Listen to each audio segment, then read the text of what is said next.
No niin, Aleksi tässä terve.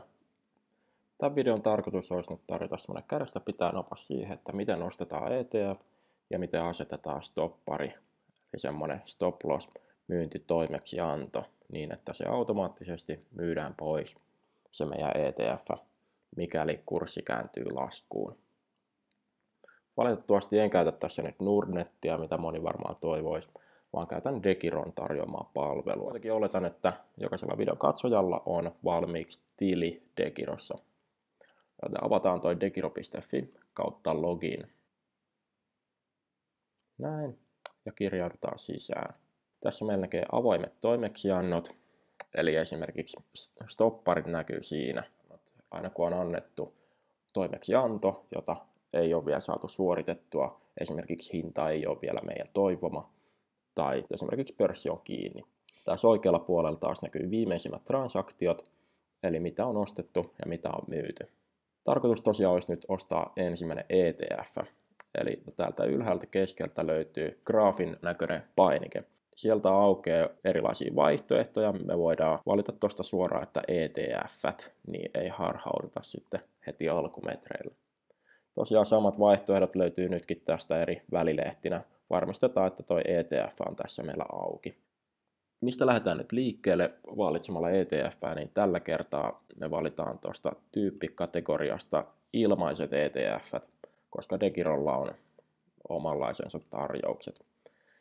Sitten osakemarkkinoiksi valitaan tuosta Nyse, koska meitä kiinnostaa SP500, eli Jenkkien yleisindeksi. Tällä tavalla ihan näitä kahta suodatinta käyttämällä saatiin rajattua hakutulokset nyt näinkin pieneksi. Huomatkaamme, että tuolla on myös tuommoinen raksi ruudussa, kuin että tämä näyttää vain suosituimmat tuotteet. Mutta sehän nyt meille riittääkin. Käytännössä näistä kahdesta me valitaan toi SP500 sijoittava ETF. Eli klikataan tästä auki. Nyt me huomataan, että tässä lukee No Data to Display. Käytännössä tarkoittaa sitä, että kun meillä on täällä yhden päivän graafi näkyvillä ja kello on vasta vähän yli 4, niin se tarkoittaa sitä, että toi Jenkkien pörssi ei ole auki vielä. Eli tuotteelle ei voi olla hintaa, koska sille ei tällä hetkellä voida käydä kauppaa, koska kaupan käytypaikka on kiinni. Näytän tässä samalla, että miten toi pörssien aukiolo tarkistetaan. Ihan vaan laitetaan Googleen pörssi aukiolo. Ja sieltä ensimmäisistä tuloksista otetaan toi Nordnetin tulos. Eli USA, Nasdaq, Nyse, YMS. Kaikissa niissä lukee, että 16.30 Suomen aikaa. Eli tuossa reilu 20 minuuttia, niin sitten vasta toimeksiannot toteutuu. Suljetaan välilehti. Sen takia tässä nyt siis ei ole päiväkohtaista dataa näkyvissä. Joten ensimmäinen tehtävämme on ostaa se ETF, painetaan vaan vihreästä osta nappulasta.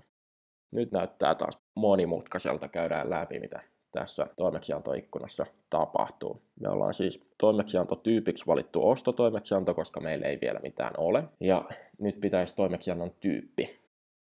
Käytännössä perehdytään kahteen versioon. Meillä on limiittitoimeksianto ja markkinatoimeksianto. Stopparit katsotaan myöhemmin. Tämä limiittitoimeksianto tarkoittaa sitä, että me voidaan tehdä tarjous siitä ETF:stä tai muusta kohde-etuudesta, joka halutaan ostaa. Viimeisin hinta on ollut $247,3, niin me voitaisiin tarjota siitä vaikka esimerkiksi 247,25. Ja koska tämä on limiitti, niin se toteutuu joko tällä hinnalla, joka ollaan asetettu, taikka sitten meidän kannalta paremmalla hinnalla. Se on kuitenkin semmoista senttipeliä, että en lähde tuohon kajoamaan ollenkaan, joten valitaan tuosta toi markkinatoimeksianto. Näin.